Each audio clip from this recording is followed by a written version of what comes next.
अस्सलाम वालेकुम। I hope आप सब खैरियत से होंगे। आज हम स्टार्ट करेंगे पाथफाइंडर टूल से। पाथफाइंडर टूल बहुत ही पावरफुल टूल्स हैं और बेसिकली हम इनको यूज़ करते हैं डिफरेंट शेप्स को आपस में तोड़ मरोड़ कर कोई नई शेप बनाने के लिए। तो चलिए स्टार्ट करते हैं। तो सबसे पहले फाइल, न्यू, और यहाँ पर हम आर्टबोर्ड बना लेंगे वेब, और साइज में चूज़ कर लेता हूँ 1280-800। बाकी settings as it is, click okay. और यहाँ पर हमारे पास एक आर्टबोर्ड आ गया और यहाँ पर मैंने पाथफाइंडर टूल्स को डॉक किया हुआ है। अगेन अगर आपको यहाँ पे नज़र नहीं आ रही, जैसे मैं इसको ड्रैग आउट करता हूँ और इसको मैं क्लोज कर देता हूँ, तो आपने क्या करना है, गो टू विंडो और यहाँ पर नीचे अगर आप आ जाओ पी में पाथफाइंडर, और बेशक आप इसको मिनिमाइज कर लो और जहाँ पे भी आपने इसको डॉक करना है आप इसको वहाँ पे डॉक कर लो। तो ये हमारे पास डिफरेंट टूल्स हैं पाथफाइंडर में और इनको हम वन बाय वन करते हैं। और स्टार्ट के ये जो लेक्चर्स हैं, 4-5 लेक्चर्स हैं, ये काफ़ी बेसिक लेक्चर्स हैं और ये बड़े ही इम्पोर्टेंट लेक्चर्स हैं। इसमें आपकी बेस बन रही है। यही सारे टूल्स आगे चल के आप यूज़ करोगे डिफरेंट डिज़ाइंस बनाने के लिए। तो इनको स्किप नहीं करना। इनको अगर समझ में नहीं आ रहा, बार बार आप इन वीडियोस को देखो, ठीक है। और मैं कोशिश कर रहा हूँ कि इनको मोस्ट सिंपलेस्ट वे में आपको समझा सकूं। तो सबसे पहले हमारे पास यहाँ पर है यूनाइट। यूनाइट बेसिकली क्या करता है, डिफरेंट शेप्स को आपस में एक बना देता है, आपस में यूनाइट कर देता है। जैसे फॉर एग्जांपल मेरे पास यहाँ मैं दो शेप्स ले लेता हूँ, जैसे सर्कल ले लेते हैं, उनको अगेन मैं सिर्फ दे देता हूँ, फिल दे देता हूँ, ठीक है। कलर मैटर नहीं करता यूनाइट के लिए, लेकिन सिर्फ just for the sake of practice मैंने उनको सिर्फ क्या दे दिया, एक ब्लैक फिल दे दिए। और अगर इसी तरह मैं एक और शेप लेता हूँ, ठीक है, ये मेरे पास दो शेप्स आ गई और सिंपल मैंने ऑल्ट की प्रेस करके उसको ड्रैग किया। अब मेरे पास ये दो शेप्स हैं। तो मैं जो ही दोनों को सेलेक्ट करके यूनाइट पे क्लिक करूँगा तो यहाँ पे भी अगर आप देखो, ये यहाँ पे भी हमारे पास लेयर्स हैं और मैं जो ही इन पे क्लिक करूँगा यूनाइट पे, तो उसने क्या किया, उन दोनों शेप्स को आपस में कंबाइन कर दिया। बेसिकली लेयर्स क्या है, लेयर्स जो भी चीज़ आप बना रहे हो, जो भी शेप्स, टेक्स्ट, लाइन, जो भी चीज़ें आप ड्रॉ कर रहे हो, यहाँ पर वो चीज़ें स्टैक होती जाती हैं, आप उनको देख सकते हो, ठीक है। तो मैं कंट्रोल Z करता हूँ, अनडू करता हूँ, तो देखा यहाँ पे मैंने शेप्स बनाए और शेप्स बनाने के बाद मेरे पास दो शेप्स हैं। अगर मैं इसका कलर भी चेंज करता हूँ तो लेयर्स में भी वो चीज़ अपडेट हो जाएगी, तो मुझे पता चल जाएगा कि कौन सी शेप है और वो कहाँ पे स्टैक हो रही है, ठीक है।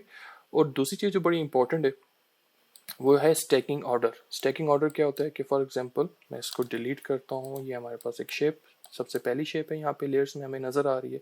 और मेक श्योर कि आप जब आप फर्स्ट टाइम लेयर को देखोगे तो लेयर बेसिकली क्या है, ये कोलैप्स हुई हुई है। तो ये जो एरो है इस पर आप क्लिक करोगे और उसके अंदर जो भी शेप्स आपने आर्टबोर्ड के ऊपर बनाई होगी वो वहाँ पर नज़र आ जाएगी।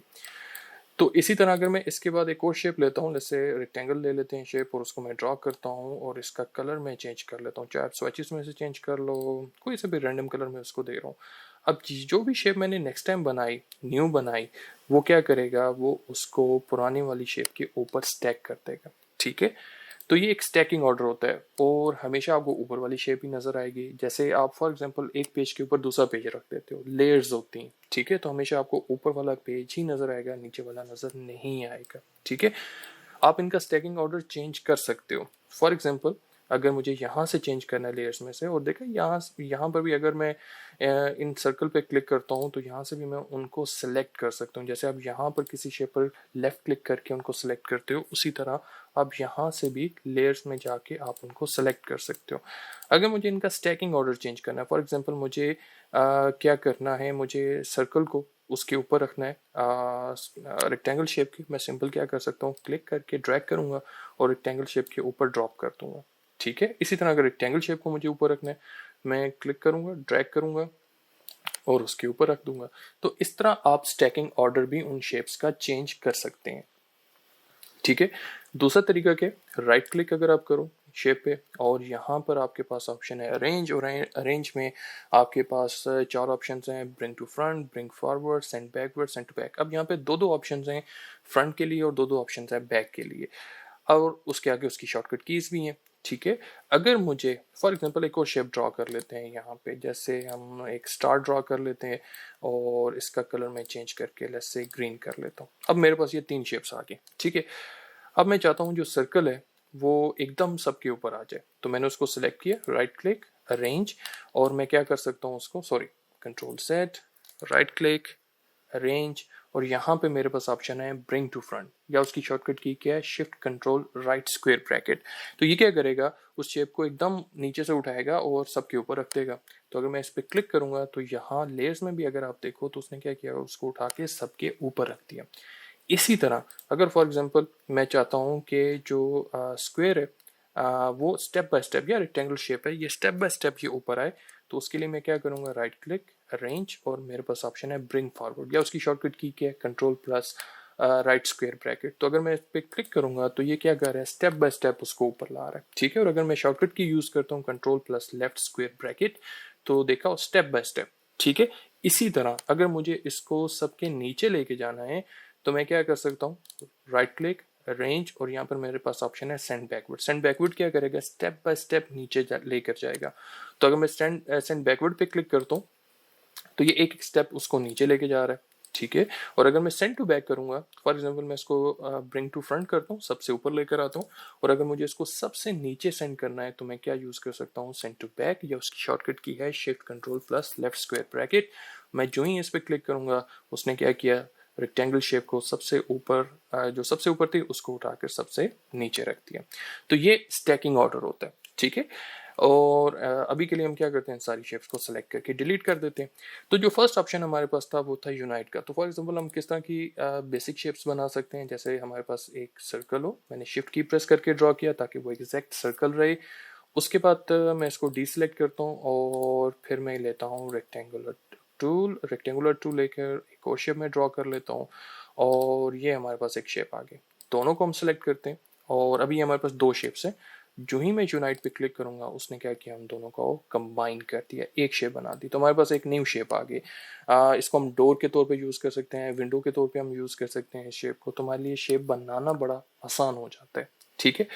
इसी तरह मैं कंट्रोल Z करता हूँ, अनडू करता हूँ, और यहाँ पर बल्कि अनडू रहने देते हैं, इनको सेलेक्ट करके यूनाइट ही रहने देते हैं, ठीक है। मैं इसका ज़रा साइज छोटा कर लेता हूँ, इसको यहाँ पर, और शिफ्ट की प्रेस करके मैं ड्रॉ करता हूँ, और इसको मैं यहाँ पे मूव कर लेता हूँ। उसके बाद हमारे पास जो सेकंड टूल है वो है माइनस फ्रंट। माइनस फ्रंट क्या है कि ऊपर वाली शेप को नीचे वाली में से माइनस कर दो। फॉर एग्जांपल अगर मैं एग्जैक्ट स्क्वायर ड्रॉ करता हूँ शिफ्ट की प्रेस करके, और एक मैं सर्कल ले लेता हूँ, ठीक है। और अगर मैं दोनों को सिलेक्ट करूँ और एक दफ़ा हम अलाइन कर लें, देखा अलाइन के ऑप्शन आपको यहाँ पर भी मिल जाएंगे। अगर आपके पास आपने क्या चूज़ किया हो, सिलेक्शन टूल, यहाँ से भी आप चूज़ कर सकते हो, नहीं तो अलाइन में भी जाके आप उनको क्या कर सकते हो, सेंटर अलाइन कर सकते हो, जस्ट टू मेक श्योर। तो अब मेरे पास 2 शेप्स हैं, दोनों के कलर सेम है, इसलिए ऊपर वाला सर्कल आपको नजर नहीं आ रहा। आप चाहे तो उसका कलर चेंज कर लो, कोई सा भी रैंडम कलर ले लो।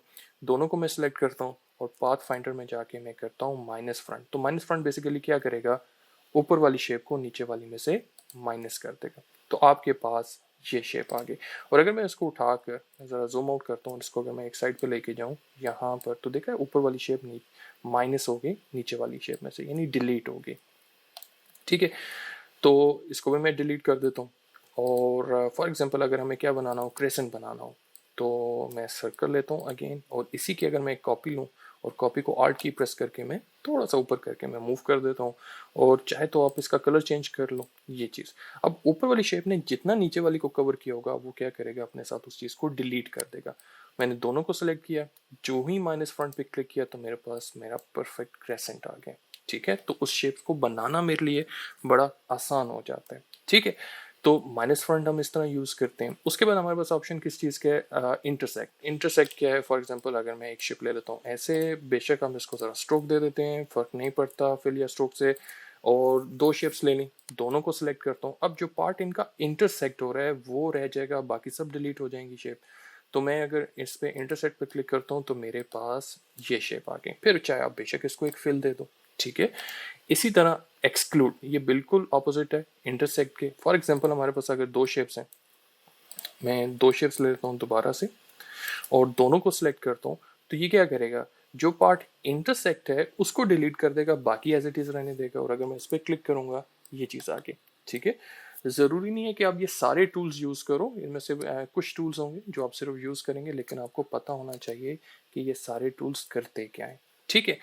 अब यहाँ पर ये एक और काम भी करते हैं, और अगर आप इन पे माउस ओवर करो, माउस थोड़ी देर के लिए आप लेकर जाओ, तो आपको यहाँ पे एक और ऑप्शन मिलता है नीचे नाम के साथ, alt click to create compound shapes, ठीक है। अब ये कंपाउंड शेप्स होती क्या हैं, जैसे फॉर एग्जांपल मैं इनको डिलीट करता हूँ, और यहाँ पे हमने क्या किया था, हमने शेप को बनाने के लिए जैसे मैं 2 सर्कल ले लेता हूँ, और हम ऐसे 2 सर्कल लेते हैं, दोनों को सिलेक्ट करते हैं, और मैं अगर वैसे ही अगर मैं ऑल्ट प्रेस नहीं करता, अगर मैं सिंपली इस पर क्लिक करूंगा तो वो क्या करेगा, उन दोनों शेप्स को आपस में कंबाइन कर देगा, और अगर मैं इसको शेप को स्ट्रोक भी देता हूँ तो हमारे पास ये चीज़ आ गई, ठीक है। अगर मैं कंट्रोल Z करता हूँ, सबसे पहले हम इसको अनडू करते हैं, अब हमारे पास ये 2 शेप्स हैं। अगर मैं इन दोनों को सिलेक्ट करता हूँ और ऑल्ट प्रेस करके मैं अगर इस पर क्लिक करूंगा, तो अब यहाँ पर मेरे पास ऑप्शन आ रहा है कंपाउंड शेप्स का। यहाँ पे बज़ाहिर हमें नज़र आ रहा है कि वो दोनों शेप्स आपस में कंबाइन हो गई हैं, यूनाइट हो गई हैं, लेकिन यहाँ पर अगर आप देखो, मैं थोड़ा सा इसको एक्सपेंड करता हूँ, तो अगर मैं इसको दोबारा से एक्सपेंड करूं तो हमारे पास वो दोनों शेप्स एज इट इज़ हैं। अगर मैं इन दोनों को सेलेक्ट करूं, या एक को सेलेक्ट कर लेते हैं, अगर मैं मूव करना चाहूँ मैं इनको मूव कर सकता हूं, लेकिन यहाँ पे स्टिल हमें नज़र क्या आ रहा है कि वो जो दोनों शेप्स हैं वो क्या हैं, वो आपस में कंबाइन हुई हुई, ठीक है। इसी तरह अगर मैं लेट्स से मुझे इसमें से किसी शेप को माइनस करना है, ठीक है, अगर मैं कोई नई शेप बनाता हूँ, लेट्स से एक सर्कल ले लेते हैं अगेन, और इन सब को अगर मैं सेलेक्ट करता हूँ और मैं क्या प्रेस करता हूँ, ऑल्ट प्रेस करके अगर मैं क्लिक करूंगा, तो क्या हुआ, मेरे पास वो चीज़ माइनस फ्रंट, यानी ऊपर वाली शेप नीचे वाली में से डिलीट हो गई। लेकिन अगर मैं अब यहाँ पर देखूँ तो मेरे पास क्या है, compound shapes. Compound shapes means कि जो ऊपर वाली शेप है वो भी एज इट इज़ है, लेकिन हमें नज़र क्या आ रहा है, अगर मैं इसको इन सारी शेप्स को उठा के सिलेक्ट करके मैं ज़रा ग्रे एरिया पे ले आऊँ, ठीक है, तो ऊपर वाला सर्कल एज इट इज़ है, मीन्स कि मैं उसको सिलेक्ट करके मूव कर सकता हूँ, ठीक है, यानी स्टिल बाद में मैं उस चीज़ को एडिट भी कर सकता हूँ, ठीक है। तो ये एक उसका पाथ फाइंडर का एक हिडन ऑप्शन है कि अगर आप ऑल्ट की प्रेस करके करोगे, क्लिक करेंगे, तो क्या होगा, वो सारी शेप्स कंपाउंड हो जाएंगी, वो आपस में यूनाइट या डिलीट नहीं होंगी, लेकिन हमें लग रहा होगा कि वो शेप्स डिलीट होगी या आपस में यूनाइट होगी, ठीक है। तो ये एक ऑप्शन भी है इसमें, एक हिडन ऑप्शन है इसका, ठीक है। उसके बाद हमारे पास क्या ऑप्शन आ जाते हैं, डिवाइड, ट्रिम, मर्ज, ये सारे ऑप्शन इसमें आ जाते हैं। तो सबसे पहला जो ऑप्शन है डिवाइड, ये करता क्या है, जब हम ये वाले ऑप्शन चूज करते हैं तो इसमें इलस्ट्रेटर खुद से शेप्स को डिलीट कर देता है, ठीक है, लेकिन यहाँ पर वो खुद से डिलीट नहीं करता इन ऑप्शंस के साथ। सबसे पहले वाला ऑप्शन चेक कर लेते हैं कि डिवाइड करता क्या। तो उसी तरह मैं क्या करता हूँ, क्रेसेंट हम बना लेते हैं, तो ऑल्ट की प्रेस करके मैंने सेलेक्ट किया, और कोई सा भी कलर हम इसको दे देते हैं, ठीक है, दोनों को सेलेक्ट किया। और आप लेयर्स में भी देखना कि अभी हमारे पास 2 शेप हैं, लेकिन जो ही मैं डिवाइड पे क्लिक करूंगा बज़ाहिर कोई चेंजेस आपको नज़र नहीं आएंगे, लेकिन यहाँ पे 2 चीज़ें हुई। एक तो डिवाइड ने क्या किया, जहाँ जहाँ से शेप इंटरसेक्ट हो रही थी, ओवरलैप हो रही थी, वहाँ से उनको डिवाइड कर दिया, कट कर दिया। और दूसरा क्या किया, उन सब शेप्स को एक ग्रुप में ऐड कर दिया, ठीक है। तो उसने किसी चीज़ को डिलीट नहीं किया, ठीक है। तो सबसे पहले मुझे क्या करना है, इसको अनग्रुप करना है। तो उसके लिए मैं क्या करूंगा, राइट क्लिक करूंगा, और यहाँ पर मेरे पास ऑप्शन है अनग्रुप का। जो ही मैंने अनग्रुप किया, यहाँ पे जो ग्रुप था वो भी खत्म हो गया। अब हमारे पास ये 3 शेप्स आ गए। तो अगर मैं सबसे पहले डीसेलेक्ट करता हूँ, कहीं भी आप क्लिक करो, जो भी शेप सेलेक्टेड होंगी या शेप सेलेक्टेड होंगी वो डीसेलेक्ट हो जाएंगी। तो एक शेप मेरे पास ये आ गई, एक शेप मेरे पास ये आ गई, और एक शेप ये आ गई। अब मेरी मर्जी है, मैं चाहूँ मैं जिस मर्जी को डिलीट कर लूँ, ठीक है। तो डिवाइड क्या करता है, बेसिकली कट कर देता है, डिवाइड कर देता है, किसी चीज को खुद से डिलीट नहीं करता, ठीक है। इसी तरह अब ट्रिम भी वही काम करता है, मर्ज भी वही काम करता है, लेकिन इनमें थोड़ा बहुत फर्क है, ठीक है, थोड़ा सा मामूली सा फर्क है। तो अक्सर इसमें स्टूडेंट्स को कंफ्यूजन हो जाती है, तो मैं कंपैरिजन करके तीनों को समझा देता हूँ, इस तरह वो चीज़ आपको सही तरह समझ में आ जाएगी। तो सबसे पहले मैं सर्कल, फिर सर्कल, और एक बड़ा सर्कल ले लेते हैं, और फिर एक छोटा सर्कल ले लेते हैं। तो इन सारे सर्कल्स को सबसे पहले तो हम अलाइन कर लेते हैं, सेंटर अलाइन कर लिया, चाहे आप यहाँ से भी अलाइन यूज़ कर लो, क्योंकि सर्कल्स ऊपर नीचे हैं तो हम सेंटर लाइन हॉरिजेंटली चूज़ करेंगे। उसके बाद क्या करते हैं, इसका कलर चेंज कर लेते हैं, और इसका भी कलर चेंज कर लेते हैं, ठीक है। अब सबको सिलेक्ट करते हैं, और इनकी एक डुप्लीकेट कॉपी बनाता हूँ। ऑल्ट और शिफ्ट की, ऑल्ट क्या करेगा, डुप्लीकेट करेगा, और शिफ्ट क्या करेगा, बिल्कुल उसको स्ट्रेट रखेगा, ठीक है, ऊपर नीचे शेप्स को नहीं होने देगा। कंट्रोल डी, लास्ट एक्शन को मैंने रिपीट कर लिया। चाहे तो आप एक और कॉपी खुद से भी बना लो, लेकिन मैंने कंट्रोल डी कर दिया, उसने मेरे लास्ट एक्शन को रिपीट कर दिया। अब हम क्या करते हैं कि जो सबसे पहले, बल्कि इन सबको सिलेक्ट करके थोड़ा सा मैं आर्टबोर्ड के सेंटर में कर लेता हूँ। अब मैं सबको सिलेक्ट करता हूँ, इन सबको मैंने सिलेक्ट किया और मैं इनको कर देता हूँ डिवाइड। तो डिवाइड क्या करता है? डिवाइड बेसिकली शेप्स जो भी ओवरलैप हो रही होंगी, जिस तरह के भी उनके कलर्स होंगे, जिस तरह का भी उनका स्टैकिंग ऑर्डर होगा, चाहे वो शेप ऊपर है नीचे, वो क्या करेगा, उनको कट कर देगा। तो अगर मैं इसको अनग्रुप करूंगा तो यहाँ पर हमारे पास एक शेप ये आ गई, एक शेप ये आ गई, और इसी तरह अगर मैं इसको नीचे ले जाऊँ, ये और ये और ये, तो देखा उसने क्या किया, उन सारी शेप्स को जहां जहां से वो ओवरलैप हो रही थी उनको कट कर दिया। अब ट्रिम क्या करता है? ट्रिम भी यही काम करता है, लेकिन ट्रिम स्टैकिंग ऑर्डर देखता है, कौन सी शेप ऊपर है, कौन सी नीचे है। तो क्या करेगा, वो ऊपर वाली को नीचे वाली में से कट कर देगा। ठीक है, तो मैं जो ही ट्रिम पे क्लिक करूंगा तो वही सेम चीज, यानी उसने किसी शेप को खुद से डिलीट नहीं किया और उनको सिर्फ वहां से ट्रिम करके, कट करके एक ग्रुप में ऐड कर दिया। तो इसको भी हम सबसे पहले क्या करेंगे, अनग्रुप करेंगे। अब देखा, ये जो शेप थी ये सबसे ऊपर थी, क्योंकि इसको सबसे आखिर में मैंने ड्रॉ किया था, तो ये बिल्कुल एज इट इज थी। तो उसने क्या किया, इसको नीचे वाली में से कट कर दिया। तो अगर हम इसको मूव करें तो देखा इसी तरह ये भी, तो जो सबसे नीचे थी वो कट हुई, जो उससे ऊपर थी वो नीचे वाली में से कट हुई। तो ट्रिम सिर्फ क्या देखता है, स्टैकिंग ऑर्डर देखता है, जो शेप ऊपर होगी उसको नीचे वाली में से कट कर देगा। उसके बाद जो तीसरा ऑप्शन है हमारे पास वो है मर्ज का। मर्ज स्टैकिंग ऑर्डर भी देखता है और कलर भी देखता है। ठीक है, स्टैकिंग ऑर्डर जैसे अभी मैंने बताया, जो शेप ऊपर होगी वो नीचे वाली में से कट हो जाएगी। ठीक है, और कलर क्या होगा कि अगर उन शेप्स का कलर एक जैसा है तो उनको आपस में वो यूनाइट कर देगा, आपस में मर्ज कर देगा। ठीक है, तो अगर मैं हम इन सारे सर्कल्स को सिलेक्ट करते हैं, मर्ज पे मैं क्लिक करता हूँ तो यहाँ पर ये चीज आ गई। सेम वही चीज, राइट क्लिक करके सबसे पहले क्या करना है, अनग्रुप। और अगर हम स्टैकिंग ऑर्डर से देखें तो ये सर्कल सबसे ऊपर था, तो क्या हुआ, नीचे वाले में से कट हो गया। और ये जो दो सर्कल थे इनके कलर आपस में एक जैसा था, तो उसने क्या किया, उन दोनों को आपस में कंबाइन कर दिया और किस में से कट कर दिया, ऊपर वाले सर्कल में से। ठीक है, तो आपने सिर्फ इनको समझना है, इन टेक्निक्स को, इन कॉन्सेप्ट को समझना है। आप इनका रटा इनका ना लगाओ। ठीक है, जब आप आगे चल के हम डिफरेंट लोगोस डिजाइन्स बनाएंगे, ये चीज आपको और अच्छे से क्लियर हो जाएगी। ठीक है, तो मैं इन सबको क्या करता हूँ, सिलेक्ट करता हूँ और इनको हम डिलीट कर देते हैं।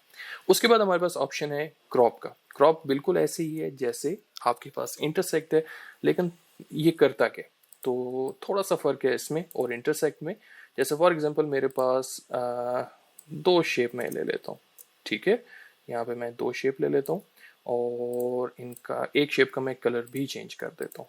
तो अगर मैं यहाँ पर इसको रखूँ और अगर मैं इंटरसेक्ट यूज करूंगा तो क्या होगा कि ये पार्ट हमें मिलेगा। ठीक है, और कलर भी ऊपर वाली शेप का ही वो रहेगा। तो अगर मैं यहाँ पर इंटरसेक्ट करता हूँ, ये चीज हमारे पास आ गई। ठीक है, और कोई शेप हमें नजर नहीं आ रही।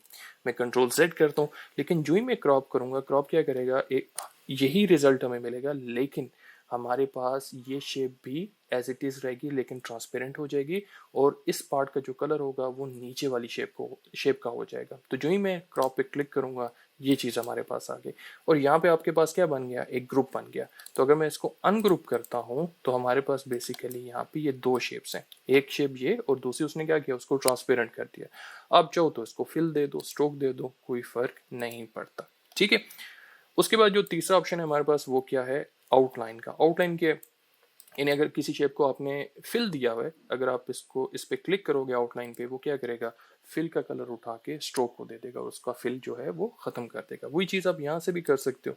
एरोस के अगर इस एरो पे आप क्लिक करो या शिफ्ट एक्स अगर आप प्रेस करो तो उसकी शॉर्टकट की है, वही चीज आप ऐसे भी कर सकते हो।